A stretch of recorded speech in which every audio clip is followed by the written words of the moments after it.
Hey everyone. So GameFi and CertiK have teamed up to give a series of Twitter Spaces sessions, and we're where we invite guest projects onto the show to talk about security and other stuff related to GameFi and the Metaverse. I'm your host, Munir Jalal. I'm the VP of marketing at CertiK, and I'm also excited to be joined by my co-host, Amy Tran. She's the community manager and KOL manager at gamefi.org. So what's gamefi.org? It is an all-encompassing hub for game finance. It's an ecosystem that features a GameFi hub, a launchpad, a marketplace, a guild hub, and a metaverse.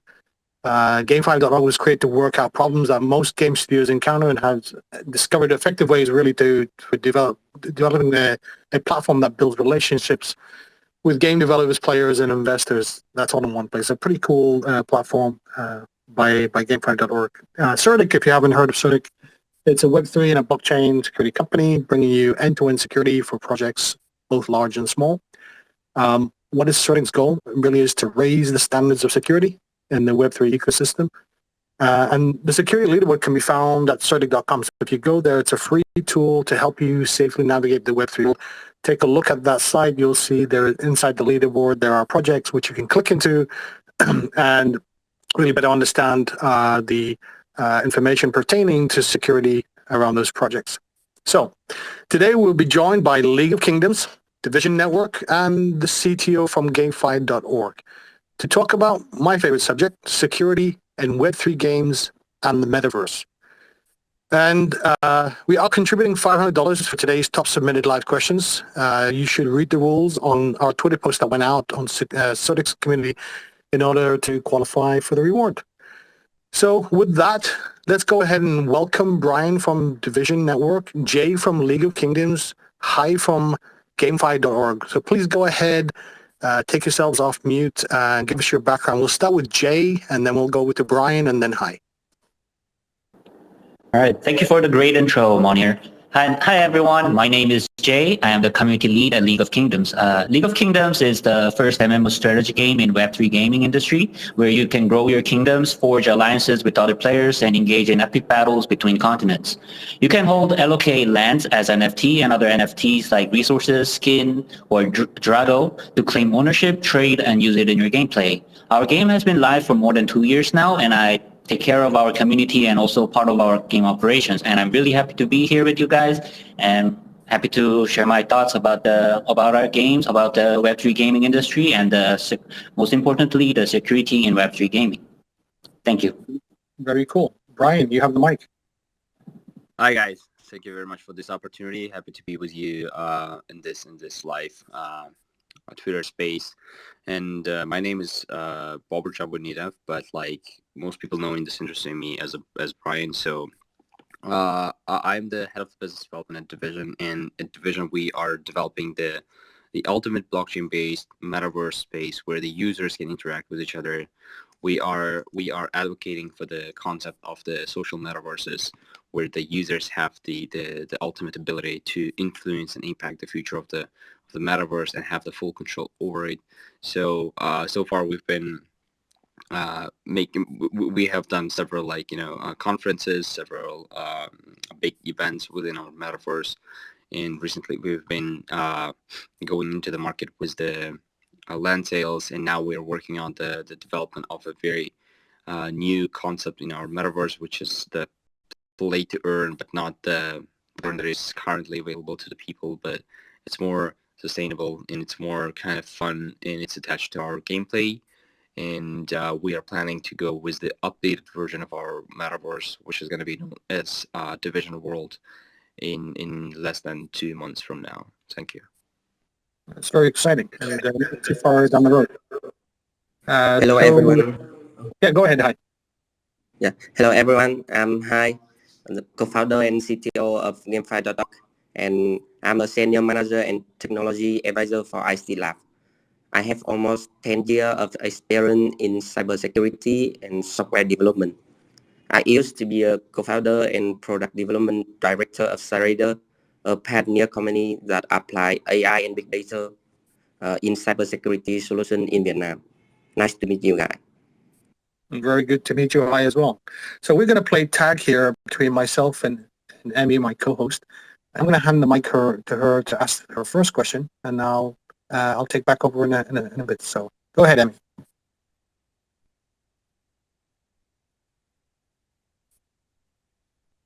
Emmy, are you on mute?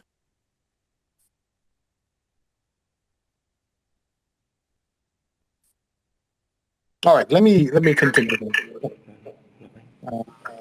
Let's start with Brian. Oh, we have some Hi, background Brian. noise. Hi, everyone. Oh, okay, Emmy, go ahead. Oh, so sorry, my turn. So I think let's start with you, Brian. And what future looks like for NFT in Metaverse, and what competitive advantage does Division Network have over other blockchain-based NFT projects? Right, thank you. So I'll try to separate those two questions and try to first focus on your question, which what future looks like for the NFTs and metaverses. So it's really hard to speculate on the future of these two broad concepts, right? Like, but in short, I can say that I'm quite positive about the future of the adoption of both concepts. But there are like, two ways to look at this, right? Like when you talk about the future, you may say like, you may look at this from technological perspective as well as from the commercial perspective. So for me, from technical part, it has a spectacular future, which introduces bunch of use cases that I personally foresee to be appearing in both mid and long-term perspectives. If you take the NFTs themselves, they present like limitless opportunities for creators. It kind of like, for me, the concept of the NFT, like, which is pretty much like, uh, is an established understanding and awareness among the people. It really boosts the creator economy, and it is, of course, the essential part of the metaverses as well. So for the metaverses, also from the technical perspective, it presents the ultimate opportunity for the people to actually immerse themselves into the new virtual reality, into the new world where they can do whatever they want, to be whoever they want to be, do whatever they want to be without any limitations. So this is one thing to look from the technical perspective. And if you look from the commercial perspective, if we really spec on this, as you might know, like 2022 was the current crypto winter and the market downturn, there are difficulties, and there might be like, in the short run, some difficulties in terms of commercial success of this, like both clubs. But I see a lot of opportunities in the long run perspective. But again, for me, I guess like it's a little different for the metaverse, apart from like, compared to NFTs, because the future here entirely depends on the adoption of the ideology of the metaverses. So for me, I assume it's somewhat still difficult for our generation or the previous generation in overall to interact with the metaverses, thinking that it will switch the functions of their reality. So normally you can be like, I guess, persuading the person who is like 50 years old that he can like, attend a job in the metaverse. So, and I guess like, to kind of conclude this point here is the entire scalability of the metaverses and the NFTs. It really highly depends on the adoption of these concepts by the future generation. If the future generation gets along with this concept as much as we got with the internet, that will become an inseparable part of our lives. Thank you. I do like that relationship you've drawn to the adoption of the internet. And you're right. I mean, in terms of just the generations that are adopting this, we're seeing that the newer generations are, but obviously you can't leave the older ones behind, and that will take some time. And, it's going to take time, of course, but that's where we get mass adoption for sure. So, Yeah. so thank you for that. Appreciate it. Yep. Thanks. So I mean, like, I'm not saying like, the old people or the previous generation will not be interacting with it. I'm just looking at this more from statistics perspective, like the scalability and the mass adoption, as you mentioned. Absolutely. Yeah, absolutely. And there's also the Web2 people in general who are coming over to Web3, so don't forget about that. Exactly. Yeah.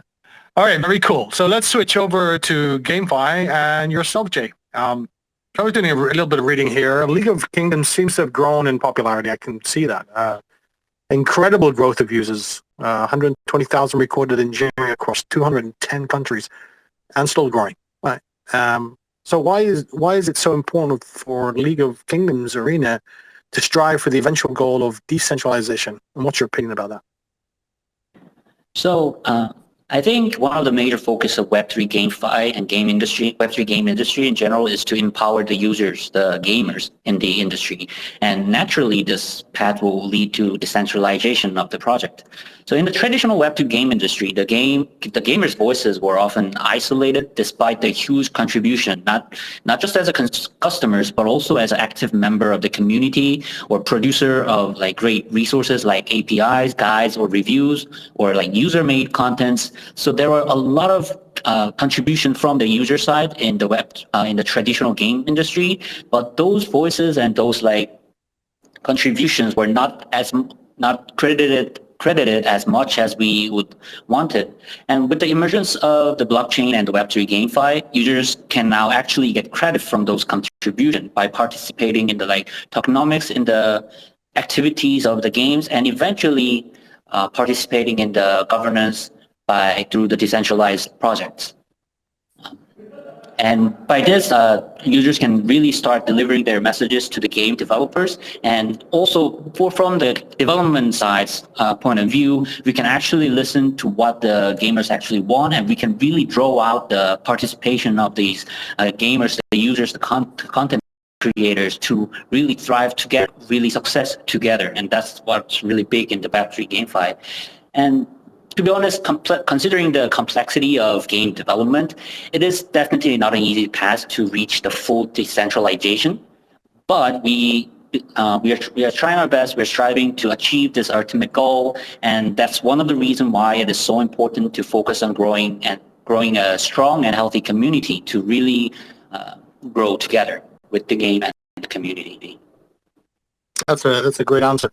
It is very true, and talking to the principles of decentralization and actually the uses around it, which is just decentralized growth or populations that are decentralized, contributing to what is one mission here. So thank you for that, and I respect as well in terms of not everything can be done in decentralized manner, but at least it's working its way towards that. So very good. Okay, so switching over here to one of the main themes of this was security, and so I love that we've started off talking about projects here and what they're all about. But let's start getting into a little bit more discussion around security. I would think security, transparency, and trust plays a key role in large-scale adoption. We just talked about adoption. We talked about League of Kingdoms and how they're adopting growth. But I would think security is a part of that. Brian, what do you see a lot of people adopting to moving into the metaverse? And do you believe what do you believe needs to happen to kick that off in large scale mainstream adoption? And then, obviously, do you have any comments around security? Right. Thank you very much for this question. So first of all, just like, as we have touched base on why I think the metaverse is the adoption of the metaverse is about ideology. Right, like so far, like, if you look at the adoption of the metaverses and like, people actually moving to the metaverses, if you look from the statistical, like, from the statistics perspective, and we accumulate all the data that exists in all different metaverses, and I'm talking here about all blockchain-based and non-blockchain-based, like, projects and the companies, including like Roblox here, the numbers, are still frustrating compared to what actually metaverse can offer to many people here. And the thing is, like, with the metaverses, what I have understood, like, working in this industry for more than, I guess, like 4 years now, it's about the absence, it's about the psychological difference here.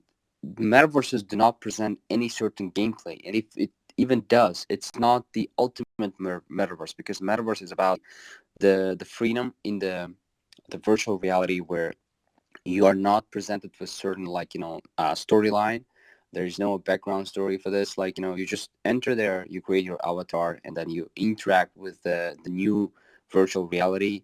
You buy your virtual land and go there, build your stuff. You can monetize it. You can do whatever you want.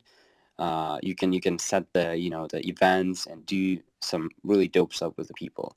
But here, because, like, the metaverse itself does not present any gameplay, people tend to have some difficulties to stick to the the virtual plot, virtual reality in this context, I guess, for a kind of specified time. And I guess that's why even if they tend to, like, kind of enter the metaverse, they do not stay there for long because it does not present a certain gameplay. So the metaverses have been dealing with this from very different areas, trying to kind of present a story people or gameplay here. They've been doing certain like events, like mini games. They've been like trying to like attach certain content. So therefore, from now on, like for the large scale adoption of the metaverses, now I think it's about like what metaverse can present in terms of the new use cases and what metaverse can actually offer in terms of the new types of the content. One of them, like I guess, like I mean, I don't remember the name. I guess it's Decentral Games, yeah, Decentral Games has presented like the concept of the poker, right? Like they presented the concept of the poker in their metaverse. So people now associate this metaverse with the poker.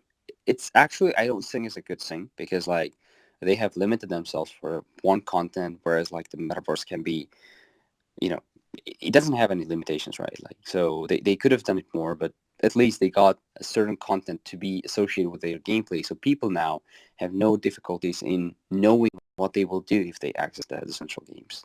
So I guess if we go back again, like to the question, what's going to make the next level adoption here is actually two things, right? The first, what I mentioned about, it's about the ideology change, whether the future or the current generation will be able to adopt this concept and live with it as much as we do right now with the internet concept or the social media concept. And the second is the expansion and the expansion of the contents. What kind of different use cases, what kind of different contents will be associated with the metaverses from now on? And I guess I would think, that, I mean, those are great points on generalizing metaverse adoption growth. But if we kind of dial into security again, if you bring in the concerns around security, transparency, trust in the metaverse, how do you balance that with adoption and growth? How do you bring that in and how do you balance it? Any thoughts on that? I guess like if we talk about the security, I'll just touch base on the security of the smart contracts and how it's essential actually to have your contracts audited and make sure that you are not vulnerable to any kind of attacks, because like you might be having, I don't know, so far we have maybe sold maybe we have like trading volume of our metaverse lands more than 20 or 30 million right now. So that means like we have around 20 or 30,000 different like holders of our lands. And in this context, like it is really essential to make sure that those contracts are not vulnerable to any different attacks, and those comes with the help of the the security firms such as like CertiK, right, that helps us out to make sure that our codes are not compromisable, and you guys help us out with that. So as long as like CertiK is in the market, we're not afraid of the security issues here.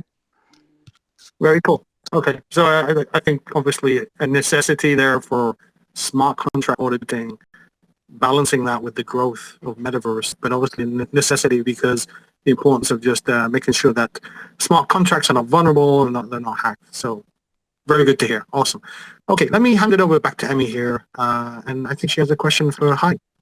Hi, I think I want to bring in Hai from gamefi.org for his opinion. So what's your view on wide-scale adoption within GameFi and the Metaverse, and what it takes for us to get there, Hai? Yes, I think traditional users are still facing certain barrier to join GameFi and Metaverse project. It can be the difference between Web 2 and Web 3. Can be creating a wallet on the blockchain, difficulty in sending transaction require gas fee, and to be honest, some NFT games are not really attractive enough. And the technology that support metaverse like VR glasses is difficult to reach for everyone. However, I think the time will be the way to remove those barriers. In the next 5 to 10 years, we can see the strong investment in VR, AR technology, as well as the blockchain by leading technology company in the world. They will bring a breakthrough to increase the user experience and will quickly attract young people, especially the Gen Z. So one question I want to ask you about, like, where does security play a role in onboarding and launching these projects from your perspective? For project using gamefi.org launchpad service, we also provide a quick security audit service to detect basic security issues for them. After that, we introduce them to the top tier security partner, and CertiK here is a top leading and also our partner. Up to now, we have more than 10% of projects just YouTube and will launch IDO on gamefi.org launchpad.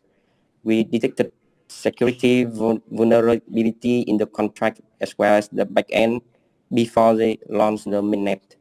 The quick security audit, in addition to helping the project identify underlying security issues, but also it is one of the important point in our project due diligence process.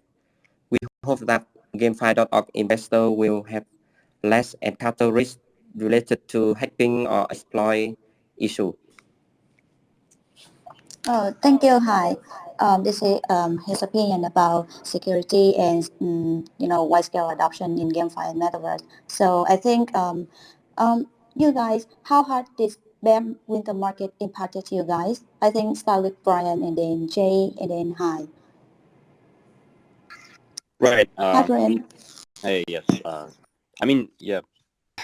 This is a little, well, like, people do understand what bear markets actually cause the projects, and if the people or the just the retail investors, as well as like the institutional investors have the direct influence on their portfolio, it's a little difficult and more complicated for the projects or the companies in the bear market. I mean, certainly the bear market has caused some difficulties, and it actually has a domino effect.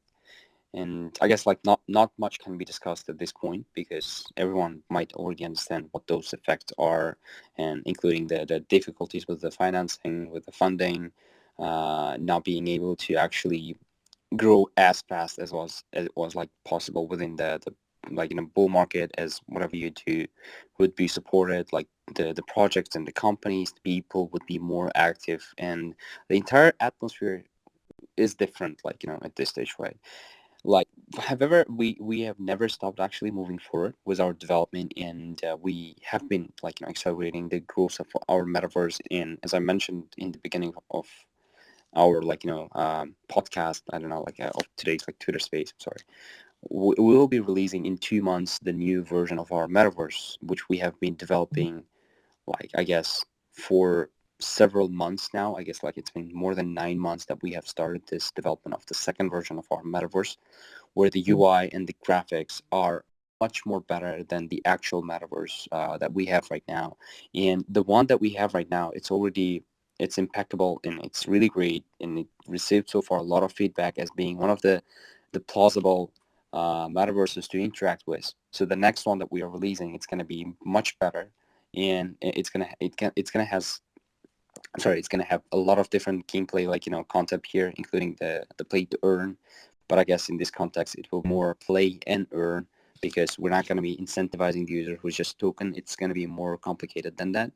And we believe that it will present the sustainability and will address all the issues that we have seen in other play-to-earn games so far. So I guess just shortly, bear market is bad, but it doesn't mean you have to stop developing and striving forward. I actually can agree with you more, Ryan.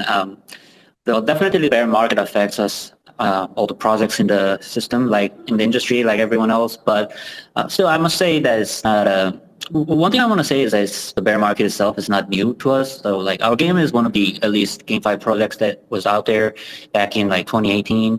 And we experienced what it's like in the bear market back then. And now, well, our projects have been growing so far, growing much more, and it's still a bit different. But still, I think our principle is the same, just hold tight and build and improve our product. And that's so we're focused focusing on what we do best, helping and improving our product, staying with our community, and basically preparing for the ride in the next bull market. So just like Brian said, that it is during the bear market, I think it is actually really a time for the project team to really focus on developing and working on their product and really building on it to get your products ready for the next coming opportunities. What just concerns me a bit is that during the bear market, the market and community sentiment is a bit rough. It can get a bit rough. It is not always hope in the bear markets. Fortunately, we do have a number of old and new players who enjoy our game and staying with us. And I think that is the reason why community is so really important in terms of I can say that it is one of the biggest assets we have in such a time in the bear market. Yes, there are lots of news related to quitting jobs of many blockchain employees, but gamefi.org is not too affected. The only part we affect is long path. Many of our ideal preparation projects are advised to postpone the schedule to ensure performance for project, as well as advise project to focus on building community, partnership, and technology. However, we are aiming to the sustainable and the long-term development. So that's why our team size is being scaled up to 20%.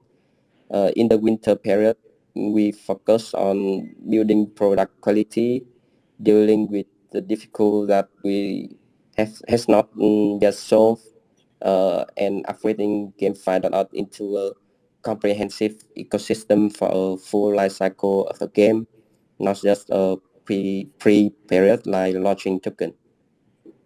That's my idea. Very cool. I think there's a general sentiment there for building stuff. I actually want to rename bear market build market, because I think that's what it's all about.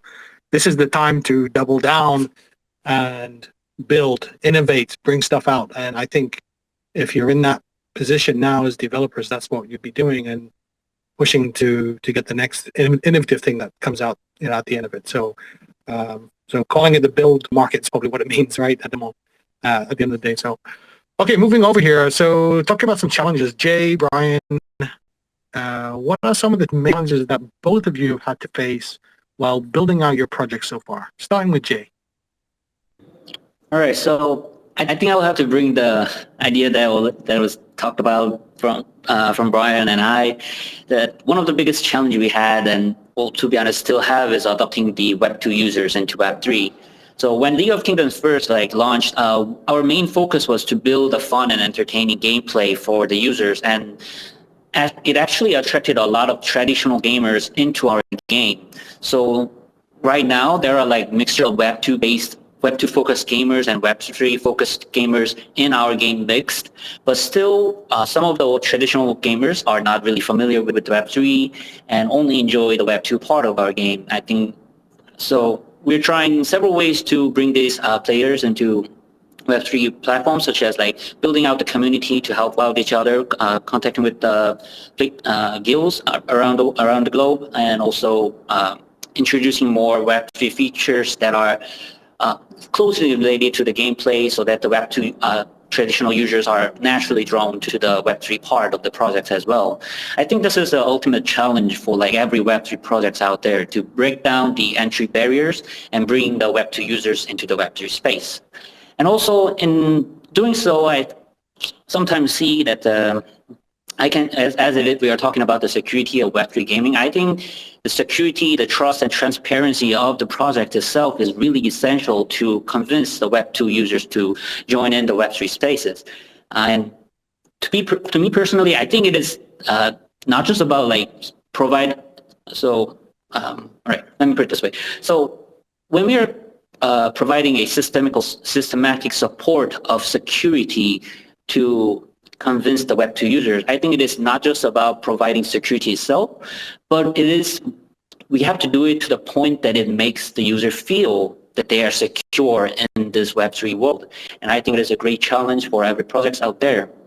And also, one thing I want to point out is that the Web3 gaming industry is really early I feel like it's really early still. It's really in the earlier stage, and it feels like venturing into a new area like every day. So like every day there's a project with like ingenious ideas popping up like every day, and I feel like each project cannot stay with what you started with. You need to really adapt and take what's like evolving into spaces, partnership, and communicate with other projects that has like great ideas, great like expansions in their projects to really grow the industry and the ecosystem that we live in right now. It was definitely a challenge to us to always like find ways to adapt and evolve, but also I can say it is one of the interesting aspect of working in the Web3 industry. Very cool. I Brian. I mean, like almost nothing to add to what just Jay mentioned about the challenges. Definitely, like bridging the Web2 users to apps is very costly and hard work to implement, I guess. And as I mentioned, this is a psychological issue about the ideology to be adopted. But another actually primary challenge exists that many projects might not be aware of because they leave with what they are presented today, what they are actually, what kind of like challenges that they have at this point, like at the present. For us, it's also about like looking forward and being able to forecast what will be actual in a year or two. It's because like, we happen to be like, among the leads of the new and the fast growing industry, right? Here I see people are craving for the innovations, both like, it can be a significant innovation or it can be just incremental, but the industry should be growing, and that's the job of the people.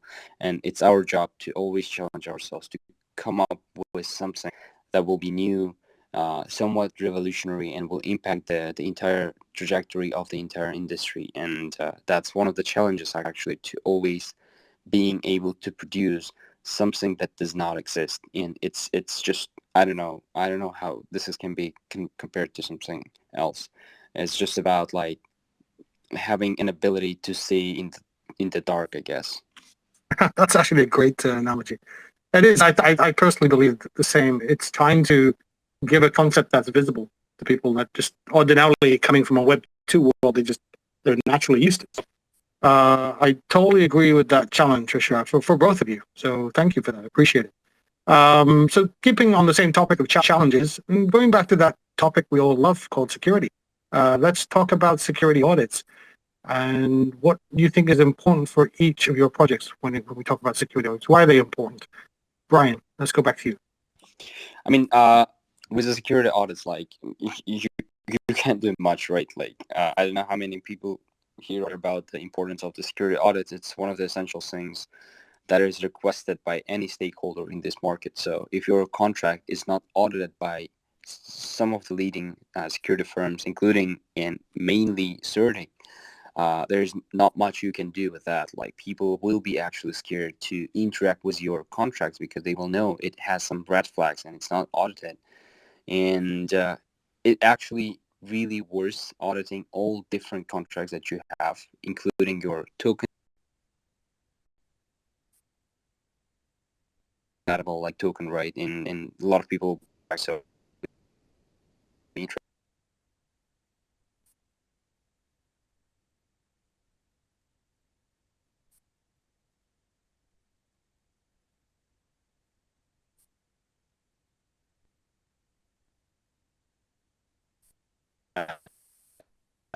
I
Hi there. Let me know if you can hear me. All right, you're back. Oh, sorry. Go I ahead. was having some issues. The internet went into the black hole, so go ahead. Yeah, I don't know what happened actually. So yeah, going back to what I was just saying about the security is, again, like there's not much just you can do without having the security audits intact. So it's essential to have your DApp contracts, ERC20 contracts, bridge contracts, whatever contracts you have to be audited by the leading security firms, to make sure that they are not vulnerable to any different attacks, because like once that attack happens, there's no way going back. So it's really important Very good. to make sure you are prepared for this one.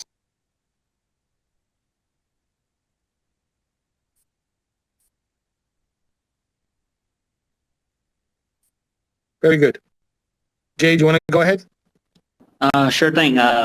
So I guess you can't really emphasize enough how important security is in gaming industry. We saw a lot of projects struggle with dealing with bot cheats, security breaches, scams, and both in Web 2 and Web 3. And like there are, and like especially in Web 3, where you can trade NFTs and tokens to potentially earn profits, it is actually drawing a lot of malicious actors in the ecosystem, and it has been a really serious issue to, I believe, a lot of projects and us as well. We've had faced a lot of like bot cheaters and numerous scammers trying to basically somewhat like compromise our products, and I must say that it is like in that sense, as a person who have like really saw what can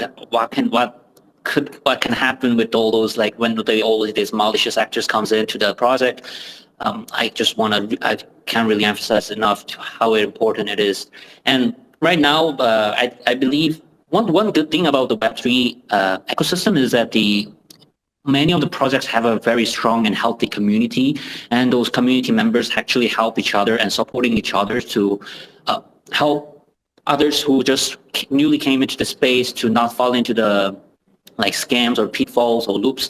But in the fundamental way, I think it is really important for the project team to really check the status of security regularly and up to date, and to do so, security audit will be like basically necessary or crucial to the survival and a long-term survival of the project.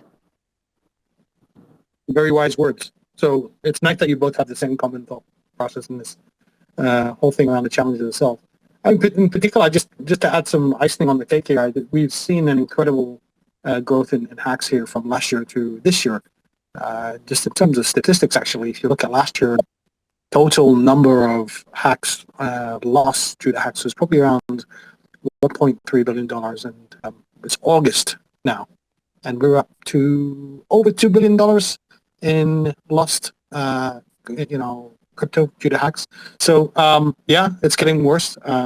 Is security audits important? Very, very much so. I think it's more than that though, and I want to emphasize on a few more things here. So we're all moving fast in the Web3 world. We're developing fast, but it's important to be thinking about where security fits that life cycle. Security auditing is part of the life cycle, sure. It's one part. Prior to launch, you tend to do and have to do, whatever you want to say, a security audit. But it doesn't just stop there. When we've seen, the onslaught of scams that have happened, rug pulls. So now we're talking about other things than security audits. We're talking about KYC, verifying, owners of projects. That's important. We're also talking about continuous assessment. So once you launch, after you get your project out the door, it's also looking at the analytics of what's happening around your project. And then, beyond that, it's, doing with stuff like bug bounties. So there's a lot of solutions out there for projects. I'm, obviously glad to see projects like Division Network and League of Nations looking at audits, but it just doesn't stop there. So let's tie that off on security. Great discussion. I want to start now by opening it up to the audience here. So if you have some questions, raise of hands, please go ahead and we'll pick some live questions.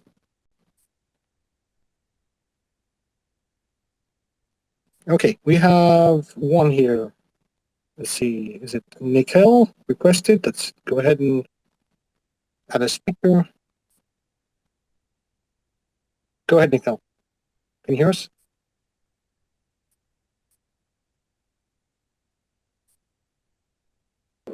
Hi everyone. How can I see the question from our requester?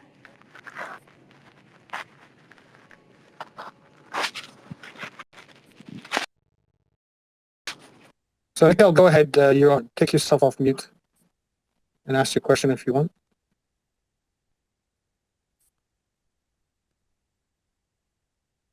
All right, we'll come back to him. Let's go ahead with. Oh, he's connected. Okay. Okay, thank you for connecting me. I have a questions for Hai from gamefi.org. You know that no one can say surely that the system is completely secure, and that's an area that need to be tackled, but it's really hard. So, is there any solutions or preparations to minimize the risk for user if the project is exploited or is hacked? So that's my questions to Hai from gamefi.org. Okay. Sorry. Okay.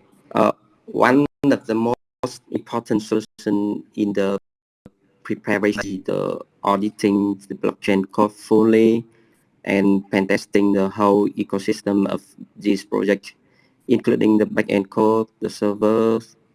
Note that the contract should be designed to be possible so that the project owner can control the situation when hacked. And the planning and training for unexpected things to happen that will reduce the negative impact for the users. I know that a project that react very quickly in case the token being hacked, they immediately withdraw liquid from the deck, snapshot token balance before the time of hacking, and deploy a new token, airdrop back to user very quickly. Without planning, I think it's very difficult to react when the system is hacked. That's all. Okay, thank you for the answers, and I believe that you're sharing the true. Thank you. Thank you, Pen. Okay, great. Okay, let's go ahead. We have, is it Kana? Let me go ahead and bring him in.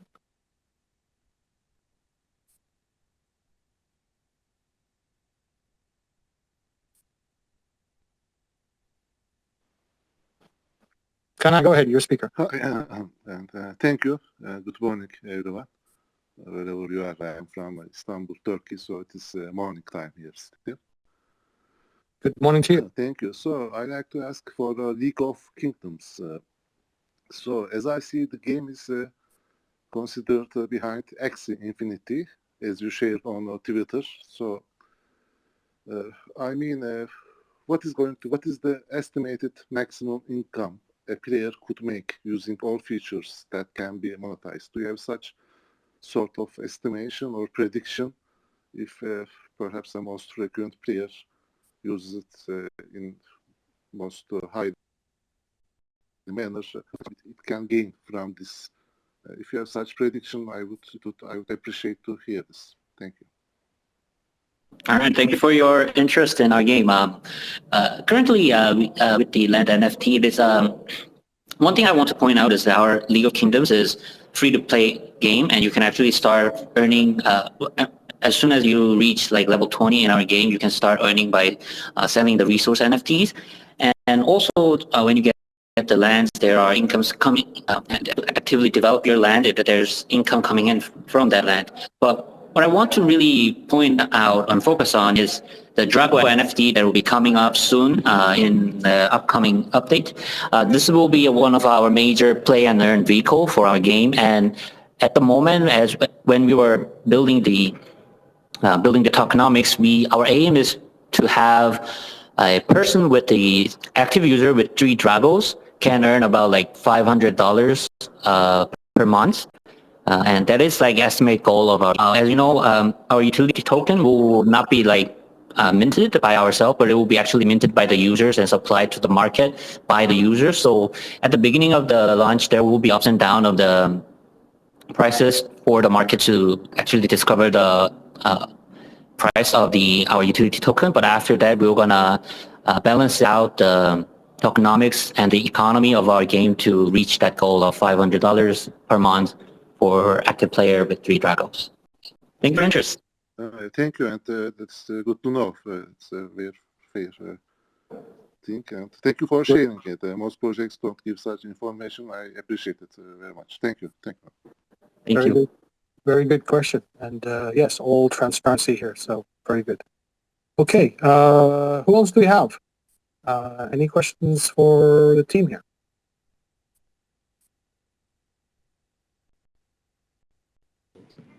I see that Brian has not yet answered any questions, so we can pick a question for him. Because I also feel really curious about Division Network answer. I'm curious as well. Any questions for Brian, Division Networks?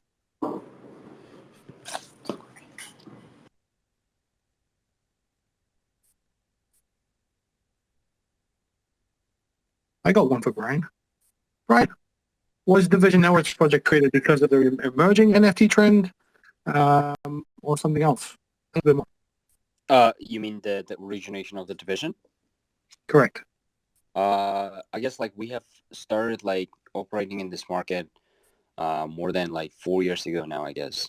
And that was before the NFTs were trendy, and we have known about this concept like long before it actually became something trendy and it became a mainstream. At that point, honestly, when we started like adopting NFT concept, it just, you couldn't find like much information on this, and definitely have seen a huge potential in this technology, not as a way to monetize something, but I guess it's like, to give the freedom for the content creators, and from the very beginning, because we were trying to advocate for the image that we want to be a social metaverse, therefore we understood to give back the entire freedom to the users.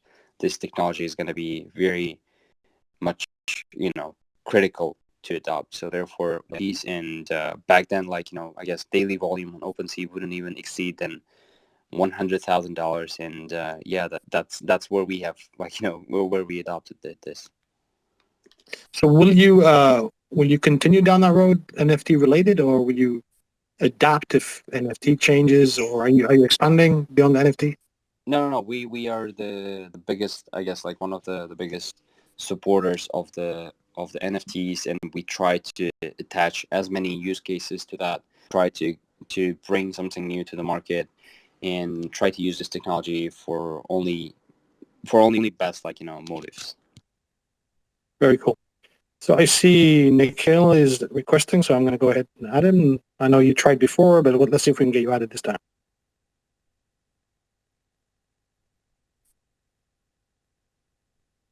Sorry, I lost you for a second. Was this question to me?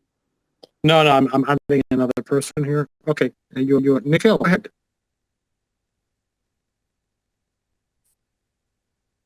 You're on mute, Nikhil. Hello guys, how are you? Very good, sir. Go ahead with your question. I just want to know that in every game, okay, just a second.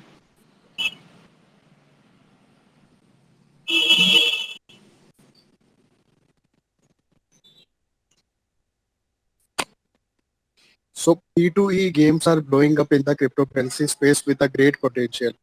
A significant issue for many of the currently offered P2E game is just that they are being created as blockchain games, not great games, where blockchain is just one element. So how did you want to change this?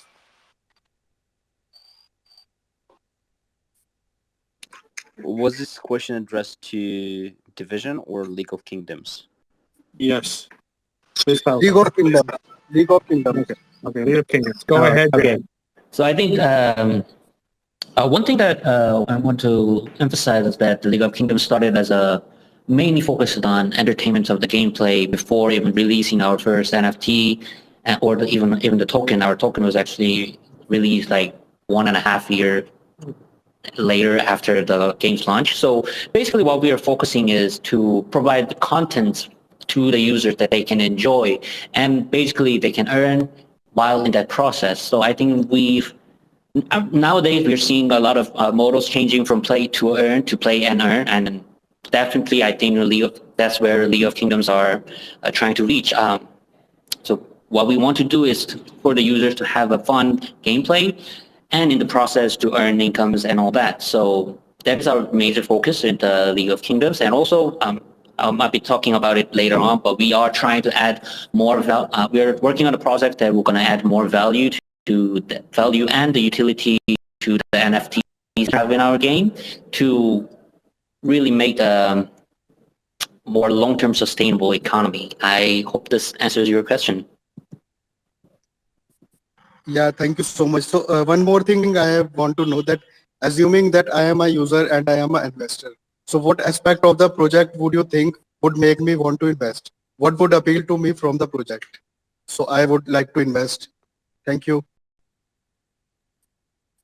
Okay, so for the investors, I must say that we are one of the few projects that has been launched live, and we do have the gameplay that's going on for past 2 years, and it has been pretty much successful. It has ups and downs, obviously, and because of the bear market, it did affected us. But in general, we have active users of more than like 90K daily active users playing our games, and coming in the future, we will be releasing more game contents, but not only the game contents, but as I mentioned earlier, the new Drago NFT will open a new opportunity for our play and earn ecosystem and the new tokenomics that will be much interesting to the new users and new investors to come in. So I guess that focus on the gameplay and also the coming and the experience that we had for the past 2 years of operating a game that is operating a Web3 game that has attracted both Web2 traditional users and the Web3 users is a strength of our game. So That's great, man. That's great. So it's a bear market. It's very good for me to invest in your token. Thank you so much, bro. Thank you. And best of luck. thank you very much. Thank you, Nikhil. Thank you for that. And with that, we can take one more, and I thought I did see one more. Let me see here. Oh, disappeared. One last question. Anybody want to take it?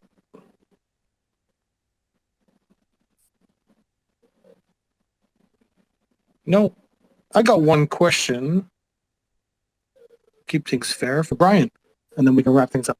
How does Division Network control NFT owners who enter your marketplace? Anime and Magna play a huge role in the digital art community. What are the plans for Division Network to use this in the NFT space, given your focus is primarily on Asian market?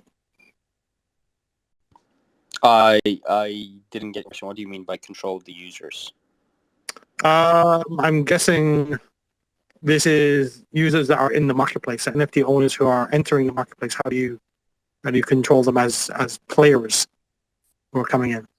I guess like we don't have such thing as just controlling the users. We just allow everyone to access the market and just attach their like MetaMask wallet, and if they have the funds, like they DBA tokens, they can purchase any NFT in our marketplace. And actually, we are very active on secondary marketplaces, including Binance NFT, OpenSea, Refinable, and some other like leading marketplaces that feature our lands, our different like NFTs.